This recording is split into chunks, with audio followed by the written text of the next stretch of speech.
ನಮಸ್ಕಾರ ಗೆಳೆಯರೆ, ಜೈ ಕರ್ನಾಟಕ. ಮೊನ್ನೆ ಒಂದು ಮ್ಯಾಚ್ ನಡೀತು, ಸ್ಟ್ಯಾಂಡಿಂಗ್ ಮ್ಯಾಚ್ ಆಗೋಯ್ತು. ಶ್ರೀಲಂಕಾ ವರ್ಸಸ್ ಇಂಡಿಯಾ ಟೆಸ್ಟ್ ನಡೀತಾ ಇತ್ತು.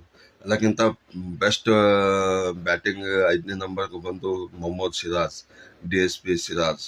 ಅವರು ಬ್ಯಾಕ್ ಟು ಬ್ಯಾಕ್ 3 6 ಹೊಡೆದ್ರು. 1 ಓವರಲ್ಲಿ 3 6, 1 4 ಮತ್ತು 1 ರನ್ ಮಾಡಿ ವಿನ್ ಮಾಡ್ಕೊಂಡು ಬಂದರು. ಬಟ್ ನಾನು ಅನ್ಸಿದ ಮಟ್ಟಿಗೆ ಮೊಹಮ್ಮದ್ ಸಿರಾಜ್ಗೆ ಕೆಲವು ಮ್ಯಾಚಲ್ಲಿ ODI ಆಗಲಿ, ಕೆಲವು ಮ್ಯಾಚ್ T20ದಲ್ಲಿ ಅವರಿಗೆ ಡ್ರಾಪ್ ಮಾಡ್ತಾ ಇದ್ದಾರೆ, ತೊಗ್ತಾ ಇದ್ದಾರೆ. ಬಟ್ ಈ ಥರ ಆಗ ಮೊಹಮ್ಮದ್ ಸಿರಾಜ್ ಪರ್ಫಾರ್ಮೆನ್ಸ್ ಇದ್ದರೆ ಅವರಿಗೆ ಡ್ರಾಪ್ ಮಾಡ್ಬಾರ್ದು ನನಗೆ ಅನ್ನಿಸ್ತಾ ಇದೆ. ಗೆಳೆಯರೆ, ನಿಮ್ದು ಏನು ಕಮೆಂಟ್ ಇದೆ? ಮೊಹಮ್ಮದ್ ಸಿರಾಜ್ ಯಾವ ಥರ ಪರ್ಫಾರ್ಮೆನ್ಸ್ ಮಾಡ್ತಾರೆ, ಬ್ಯಾಟಿಂಗ್ ಆಗಲಿ ಅಥವಾ ಬಾಲಿಂಗ್ ಆಲ್ ಬೆಸ್ಟ್ ಬಾಲಿಂಗ್ ಇದೆ ಅವ್ರದ್ದು. ಬಟ್ ಬ್ಯಾಟಿಂಗ್ದಲ್ಲಿ ಯಾವ್ದು ತೋರಿಸ್ಬಿಟ್ಟಿದ್ದಾರೆ, ನಾನಂತೂ ಥೋಡೆ ಬ್ಯಾಟಿಂಗ್ ಮಾಡ್ತೀನಿ ಅಂತ.